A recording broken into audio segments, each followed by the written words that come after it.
আজকে যেটা বলতে গেছি এটা কোনো ভিডিও মানে এমনি রিলস ভিডিও না, কোনো কমেডি ভিডিও না, একটা সত্যিকারের কাহিনী। এবার যখন আমি বাপের বাড়ি গেছি তখন দেখলাম যে ছোটবেলা থাকতে দেখতাম যে দাদু একটা ছিল, দাদুটার একটা ছেলে ছিল, ছেলেটা খুব টর্চার করতো, পয়সা লাগে মানে আজে বাজে জিনিস খাবে, বন্ধুদের সাথে ঘোরাঘুরি করবে। আর দাদুটার সাথে এমনি খুব ঝগড়াঝগড়ি করতো, কখনো হাতাহাতি হয়ে যেত। তো আমরা দেখে না খুব মানে খারাপ পেলাম, বলতাম। আর দাদুটাকেও অনেক সময় আমাদের বাড়ির থেকেও বলেছে, কিন্তু বাবা বলে না, বাবার মন, মা বাবার মন তো ছেলের সাথে পারা যায় না, তো দিয়ে দিত।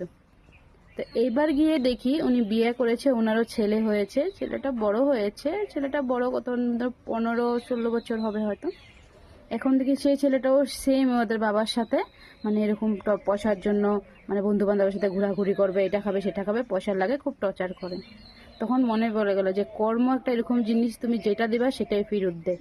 মানে এই কলিযুগে কিছু মানে সব কিছু মানে ফ্রড হলো, কর্ম একটা এরকম জিনিস, তুমি যেটা দিবা সেটা তো দিবে, অ্যাটলিস্ট ওইটা মানে কমিশন সহ মানে তোমাকে মানে বেশি করে দেবে।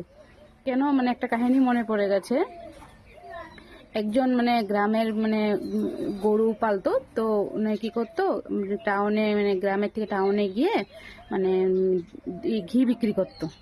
তো ঘি বিক্রি করতো একটা দোকানদারের সাথে, বেশ ভালো সম্পর্ক হয়ে গেছিল, ঘি বিক্রি করতো। তো ঘি যখন বিক্রি করতো, দোকানদারটাও কোনো মানে মানে তোলমাপ করতো না, এমনি নিয়ে নিত। ওনাদের তো বিশ্বাস হয়ে গেছে যে উনি তো মিথ্যা বলবে না। 1 লিটার করে মানে প্যাকেট করে করে ঘিগুলা দিত। তো কতদিন হয়ে গেছে, বয়স্ক লোকটা আসতে পারেনি।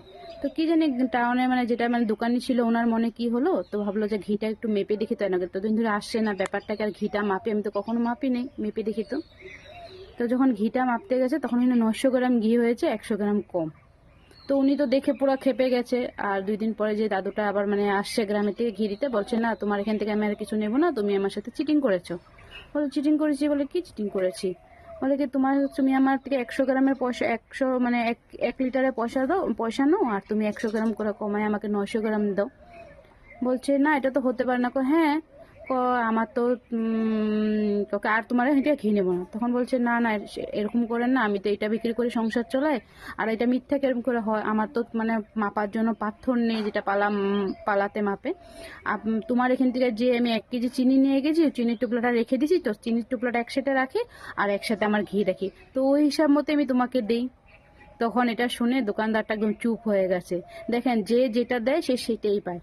দোকানদার এটা ভাবছে কি এখানে আমি 100 গ্রাম কমিয়ে দিলে হয়তো ওনার উন্নতি হবে, কিন্তু সেই মানুষটাই সেই মাপ দিয়ে দিয়েছে, মানে যেটা দিয়েছে সে সেটাই পেয়েছে। তার মানে কি কর্ম ঘুরে এসে পেয়েছে। এই জন্য কর্ম সবসময় ভালো করো, ফল ভালো হবে। কখনো খারাপ করো না, কারো যেটা দিবে সেটাই ফেরত পাবে। এটাই হলো মানে